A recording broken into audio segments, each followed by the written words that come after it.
Today, I'd just like to share some thoughts on why PCVE counter messaging, preventing and countering violent extremism, counter messaging, in my opinion, remains quite relevant even in the wake of COVID-19, which is a somewhat unorthodox takeaway from this pandemic, basically.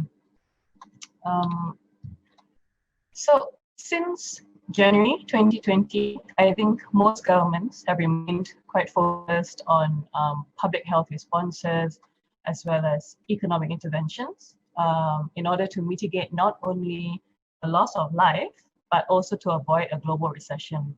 But if you look at these images here on the screen, at the grassroots level, the pandemic has brought about different and a little bit more extreme forms of the social distancing that we're supposed to be doing, which has essentially resulted in an environment that's a bit more conducive for the spread of violent extremism.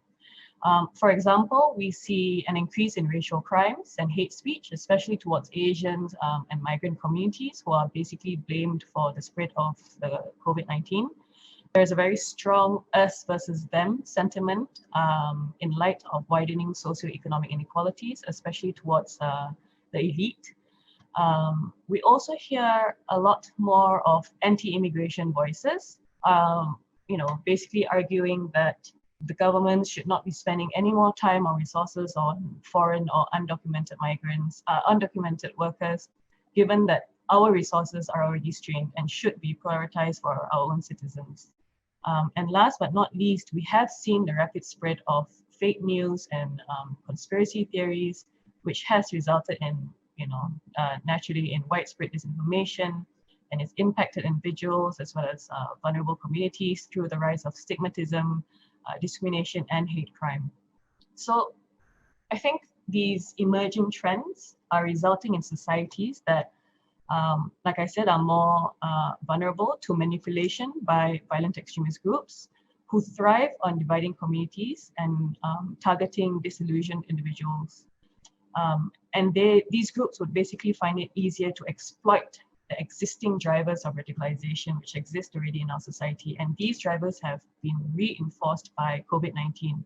For example, systemic poverty, nationalistic beliefs, personal losses in a family, unemployment, perceived grievances and injustices. And all of this is basically a way to mobilize individuals towards carrying out violent extremist activities. So while it is understandable that priorities have shifted in order to address this public health issue, I think we need to find a balance or find a way to balance our priorities and responsibilities to make sure that PCVE is not downplayed and not forgotten, even if it is only for a short period of time, because we have to recognize that it has the potential, like the consequences of COVID-19 have the potential to negatively impact a society's capabilities in terms of protecting itself from violent extremism.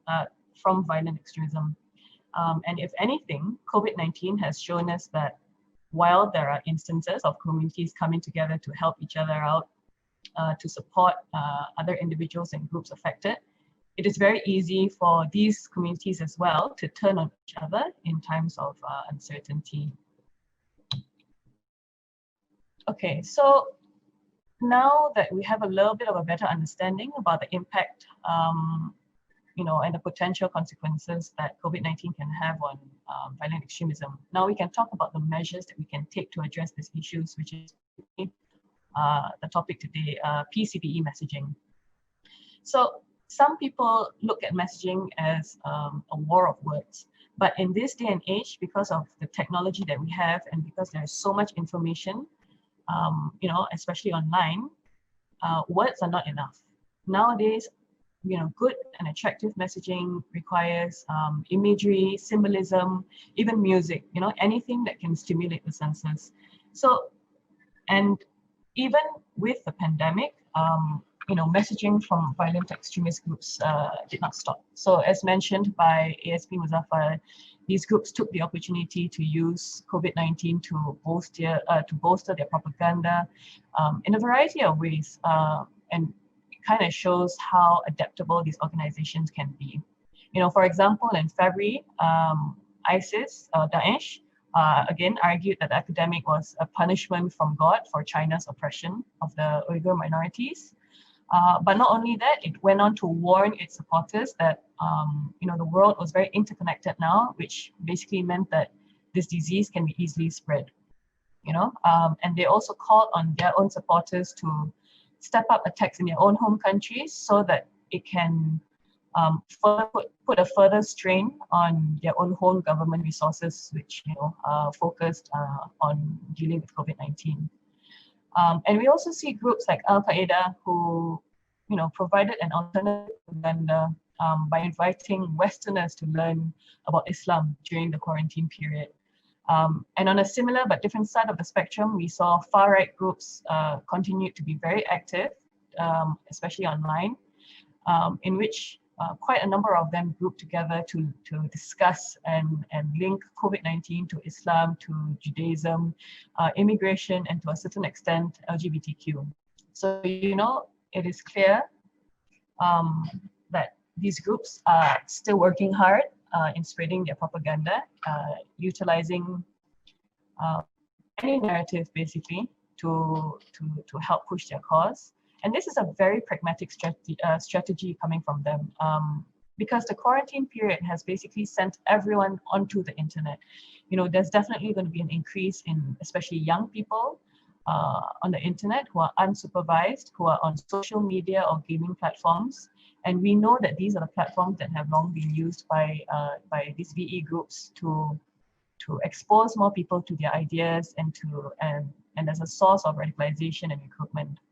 Because for these groups, this is basically the essence of their support. These groups are, they are nothing without manpower, and they need to employ very powerful and impactful narratives to convince individuals to carry out their objectives, especially if they end up dying in the process. So this is why, I think it is equally important to understand the narratives that are being churned out by VE groups, so that we have a better and deeper understanding of the motivations behind an individual's decision to lend support or to actively get involved with VE activities. Okay, so SEARCCT actually started doing its messaging efforts about 4 years ago, and we started off with counter messaging, using counter narratives to directly address and dispel the arguments that were being pushed out by violent extremist groups, who, as we all know, are professionals at manipulating information in order to influence and radicalize. Groups like Daesh, they constantly use ideological and religious arguments to justify their causes, as well as their calls for violence. So, for example, back then, the concept of hijrah was very much promoted, especially because they had territory at the time, and they stated that it was the duty for all Muslims to make hijrah to the so-called Islamic caliphate that they had set up, and besides that, they also regularly published articles on why it was necessary and halal to kill non-Muslims.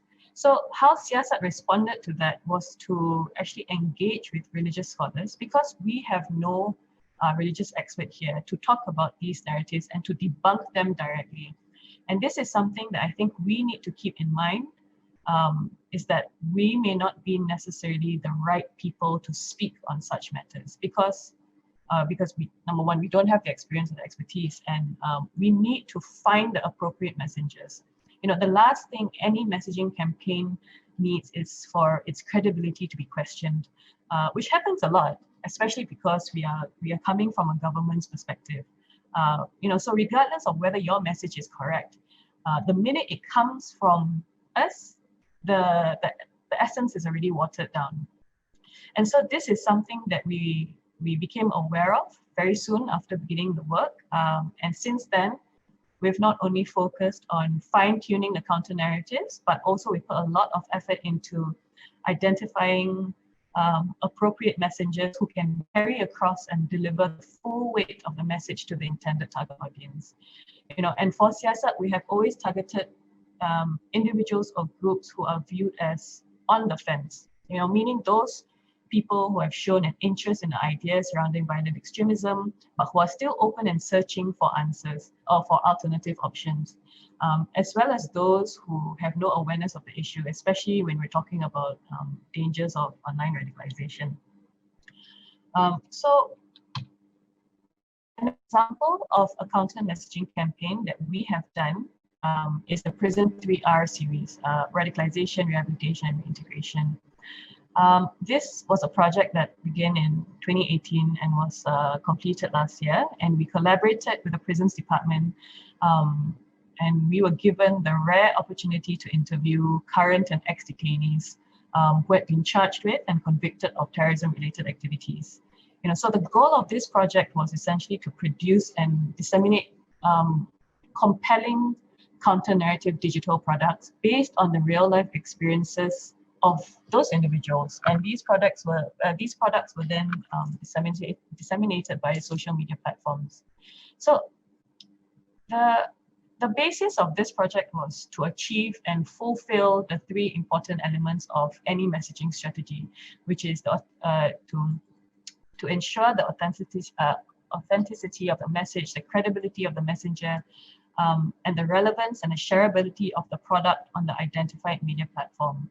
And we basically came up with this idea after a series of workshops held with undergraduates from our local and international universities. We found that many of the participants were receptive to hearing to what we were saying, but they were not convinced because it was coming from the government side. So meaning to say that the minute it sounds like propaganda, it is viewed with suspicion and skepticism. And so we were told that, all these stories and all these narratives or counter narratives that we were trying to push out, it would be more effective if they could hear it from the individuals who were involved in the first place. So this got us thinking about what we could do. And we reached out to our colleagues in the prison department to float the possibility of a CVE collaboration.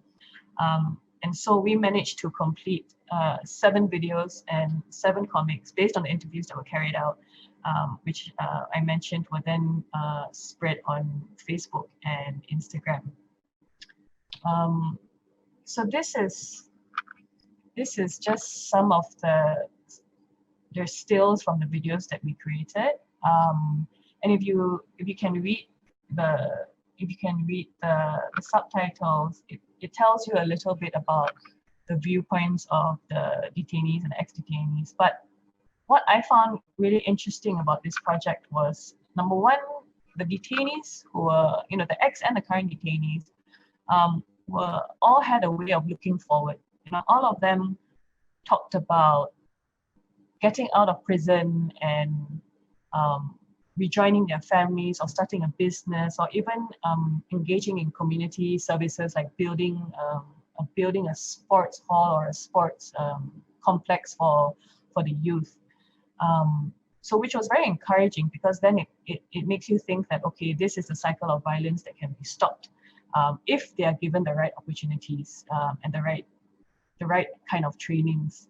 And the other interesting thing was when we interviewed the family members, it gave a very good insight as to the kind of suffering that these families have to go through when their own family members are involved in terrorism-related activities, which is a different perspective when you talk about the victims of terrorism, because I think normally victims of terrorism we refer to the people who have been directly affected or directly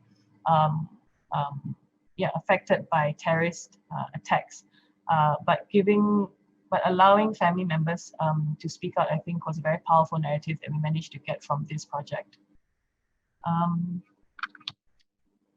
So the other messaging strategy that SEARCCT has used is what we refer to as alternative messaging, which basically tries to provide an alternative viewpoint and different options for the public to consider and to choose from, which they might not have known about before. So this messaging does not directly counter what these groups are saying. Instead, it works in a more subtle manner, in which the objective is to protect the individuals from being manipulated by the VE narratives in the first place.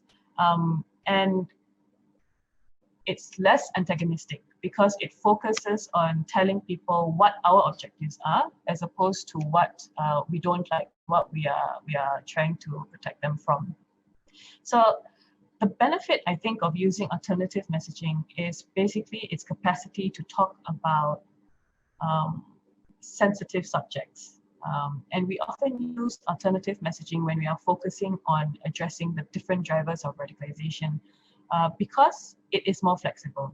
You know, for example, let's say if we identify a group of individuals who are considered vulnerable to radicalization because they are online, they are unsupervised, and they've shown low levels of critical thinking, you know, we would respond to that by coming up with a messaging campaign that addresses those factors by using themes like digital literacy.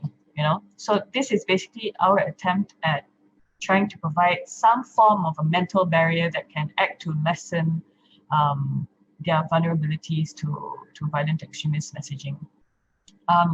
So an example of a campaign of an alternative messaging campaign that SEARCCT has done is this Senjata Saya campaign, in which we tried to redefine the word weapon and to get people thinking about what unique weapon they themselves had. You know, it's a provocative question because normally when you hear the word weapon, you think about firearms, you think about violence, you think about war. But the message here was to basically give individuals, especially our youth, a sense of empowerment, that they could affect positive change by, if they wanted to, by using their own abilities or even their own personalities, you know. So to illustrate this, we tried to target a variety of audiences by working with influencers from those respective pools. So we worked with a rapper, a Sabahan radio host, a poet, and two individuals who founded their own NGOs. And so examples of their weapons were like their voice or their words, their music, their compassion, or even their friendliness. You know, so this basically shows that even ordinary people can do heroic things and, you know, can help their communities. And it was not necessary to resort to violence to achieve them, you know, which is normally the narrative that is pushed up by VE groups, you know, that violence is necessary to have any kind of positive impact. Okay, so since I think somewhere along the way, we've definitely had the opportunity to learn a few things from our successes, but also a lot of things from our many failures. And one of the things that we have learned is that whilst there is a need to address violent extremism online through counter and alternative messaging, it is not enough to rely solely on that. You know, I think a lot of academics and practitioners have noticed this, that what messaging strategies need right now is to have that on-ground element, you know, because providing a counter or alternative viewpoint is just one part in a holistic framework. You know, it is not able to completely dissuade individuals from being attracted to violent extremism, especially if they are not given a platform to actively get involved in. So what I mean is that we need programs to get people, especially our youth, off the internet into a room where they can have real and actual interactions with others and to engage in activities that can empower them and that into becoming a more active member of society, basically. And this is one of the things I've realized about from the youth workshops that we've run, is that so many of them are constantly seeking ways to be useful to society and to the world.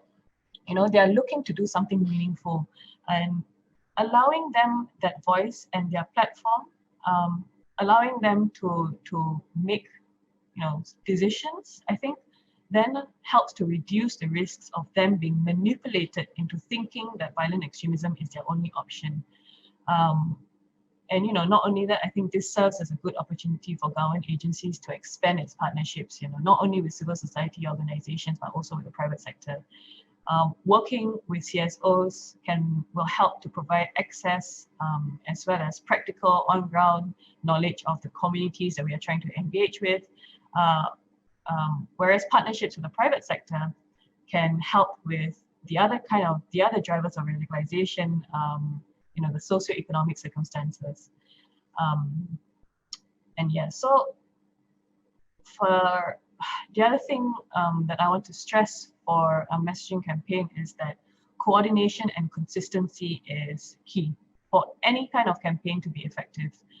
And this is something, unfortunately, that we can and we must learn from groups like Daesh.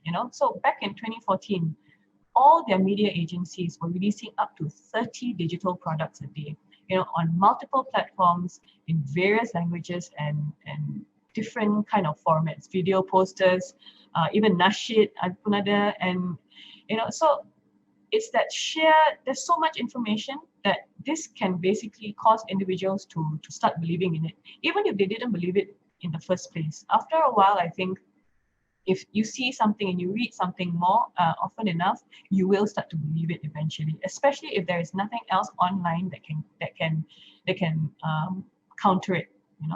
So an example of a coordinated effort is the strategy that was set out by the Global Coalition to Defeat ISIS, which is a global counter-messaging initiative where every week a messaging theme is set for member countries to pick up and to message on. But the challenge with this strategy or this model is that messaging differs from country to country. So, for some countries, this narrative might work, but it might not work for others, especially if we take into account the different cultural norms and values, between the East and West. So in that sense, it might be worthwhile identifying relevant local agencies and CSOs and to equip them with messaging capabilities so that we can push out specific narratives within a set period of time, so that it has a bigger impact within society, which then helps us to frame the narratives in different ways depending on the target audience that each agency or CSO works with. So for example, if we were to try and promote the alternative narrative of peace building in society, so government agencies and CSOs that focus on women or even Belia, they can craft specific messaging products to encourage the role of women and youth in peace building initiatives. And to take it one step further, I think this will be a good opportunity to actively engage with the target audience by providing capacity building workshops or programs that can help them to realize their potential as future PCDE messengers. So it is a message done for them, from them, basically. So, and the other thing that I wanted to mention is the need to be proactive. This is something that's always been talked about. But basically, given that the global environment is always changing, I think there is a great need to be aware of and to plan for messaging strategies that can address the various existing threats without waiting for it to come to us. So, for example, we are seeing a shift in terrorist threats now towards right-wing extremism. So for Malaysia, I think we have to consider how that can affect people, how that can affect us, or whether it can affect us at all. In my opinion, I think far-right narratives can be manipulated and adapted to the local context in the form of ethno-nationalist extremism. So attempting to forecast potential threats may prove to be advantageous, especially if we are able to understand how it can be localized, and so then we can identify and formulate strategies based on the projections. So in this way, we are not just reacting to threats, we are proactively looking out for them and finding ways to prevent it before it takes root in our own country. And the last one on this list is the monitoring and evaluation component, which is probably the most difficult thing for PCVE practitioners. But basically what M&E does is that it allows practitioners to do two things. One is to have an inbuilt mechanism within their campaign in which there are checkpoints that serve as a pause to re-evaluate whether the goals and objectives of the messaging campaign is being realized. And if it's not being realized, it gives you the opportunity to recalibrate your strategy. And one way to do this is to actually have regular focus groups with the intended target audience, especially in the early or midway stages of the implementation, so that their feedback can help you go back to the drawing board to see whether or not this is still the right direction. Okay? And the second benefit of the M&E component is that it allows us to measure the effectiveness of the messaging campaigns, which is very challenging because how do you measure emotions, or how do you measure changes in sentiment? You know, we have tools that can do that. They're called sentiment analysis tools, but most of the time, you know, they're very technical, they're very expensive, and definitely not very accessible, particularly by CSOs. So like I said, for SEARCCT, this remains a very big challenge. You know, so far we've attempted to carry out basic measurements, basic monitoring steps, but ultimately most of our evaluations rely on qualitative type of methods. So one last thing I wanted to mention actually is a takeaway from the emergence of COVID, which are the concepts of readiness and adaptability. You know, so from the counter-terrorism PCVE perspective, there are two things that come to mind when we think about those concepts. You know, first, are government agencies fully prepared and well equipped to respond to a crisis situation? And I'm not just talking about mitigating and limiting physical damage and human loss of life, but also in terms of guiding and managing the expectations of a society after a crisis, you know, as well as providing the emotional and social support to facilitate recovery. And secondly, are our citizens prepared? Are they able to respond and thrive after an emergency event, particularly, you know, especially after, in the case of a post-terrorist attack, you know, which challenges a society's sense of well-being, security, cohesion. It is very easy for communities to experience a breakdown in trust. Okay, so and this results in a more fractured community that is unable to overcome and basically to move forward. And this sentiment was very aptly highlighted by Ms. Alina Noor. She published an article back in March, 1 year after the Christchurch mosque attacks, in which she wrote that in responding to the terrorist threat in general, there must be a closer examination of the strength of relationships in our societies that determine our collective resilience to violent extremism, and that this is the soft underbelly of preventing and countering violent extremism. And in my opinion, I think this is basically the future of PCVE messaging. It is this ability to build resilience amongst our societies, you know, and we need to expand our lenses to include strategies that focus on fostering strong relationships based on mutually agreed common norms and values, especially amongst the diverse communities, so that we have a unifying foundation that we can rely on or fall back on when something terrible happens, you know, when a traumatic event happens. And not only that, you know, this foundation will act as a defense, you know, particularly from future threats by whichever VE group that exists here, you know, because they constantly seek to exploit the vulnerabilities of a society, especially, you know, this whole divide and conquer. And they try to spread discord and disinformation. So, you know, I think in most cases, I think the government agencies are already focusing and prioritizing the enhancement of its capabilities to respond to the various types of terrorist threats, the protection of critical infrastructures, first respondent trainings, CBRNE attacks, and many more. SEARCCT itself, we've worked together with the RMP, Bomba, Angkatan Tentera Malaysia, as well as the private sector to conduct, I think, more than 25 programs on crisis management since 2015. But, in our attempt to protect our networks, our digital spaces, physical infrastructures, I think we need to be reminded that for governments to be successful in its post-incident responses, we need to have a functional human society that is not only adaptable, but is resilient and strong-willed in upholding its shared values.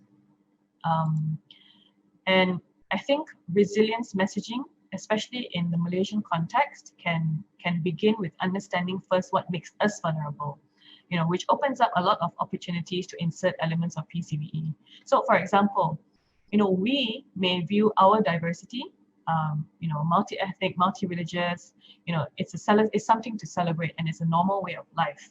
But our enemies will view it as a weakness that they can exploit.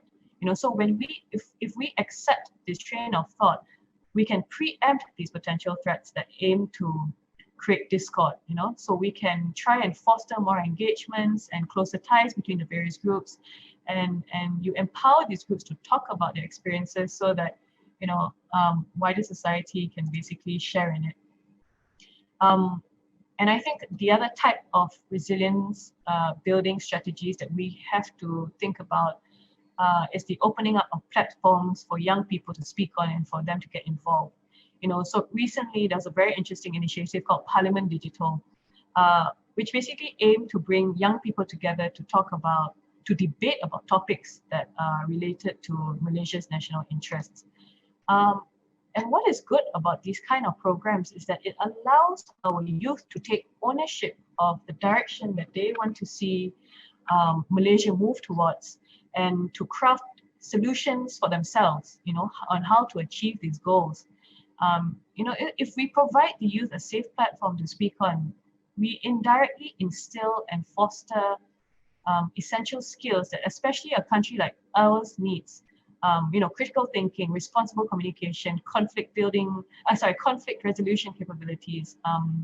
And these are all skills that are necessary for the building and the preservation of resilient communities, basically. Okay, so I think that is it. Thank you very much, everyone. Puan Zurina, the floor is yours again.